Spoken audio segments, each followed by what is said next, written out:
হিন্দু ধর্মে ভগবান শিব বা মহাদেবকে জল ঢালার প্রথা অত্যন্ত পবিত্র ও প্রাচীন একটি রীতি।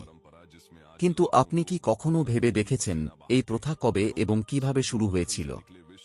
পুরাণ অনুযায়ী একসময় দেবতা ও অসুরদের মধ্যে সমুদ্র মন্থন হয়, যাকে বলা হয় সমুদ্র মন্থন। এই মন্থনের সময় বহু মূল্যবান বস্তু বেরিয়ে আসে, কিন্তু তার সাথে উঠে আসে এক ভয়ঙ্কর বিষ, হালাহল। এই বিষ এতটাই শক্তিশালী ছিল যে তা সৃষ্টির সমস্ত প্রাণ ধ্বংস করে দিতে পারত। তখন সমস্ত দেবতা ছুটে যান মহাদেবের কাছে। সৃষ্টিকে রক্ষা করার জন্য মহাদেব সেই ভয়ঙ্কর বিষ নিজেই পান করেন।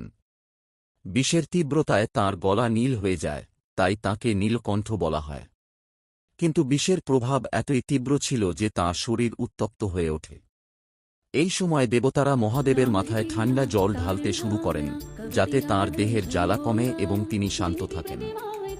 এই ঘটনাকেই ধরা হয় শিবলিঙ্গে জল ঢালার প্রথার সূচনা হিসেবে।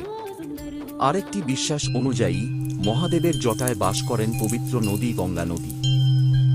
তাই তাঁর মাথায় জল ঢালা মানে গঙ্গার পবিত্রতার প্রতীক হিসেবে তাঁকে সম্মান জানানো। আজও ভক্তরা মন্দিরে গিয়ে শিবলিঙ্গে জল, দুধ বা গঙ্গা। আমাদের ছোট্ট পরিবারে যোগ দিতে প্লিজ চ্যানেলটি সাবস্ক্রাইব করে দিন।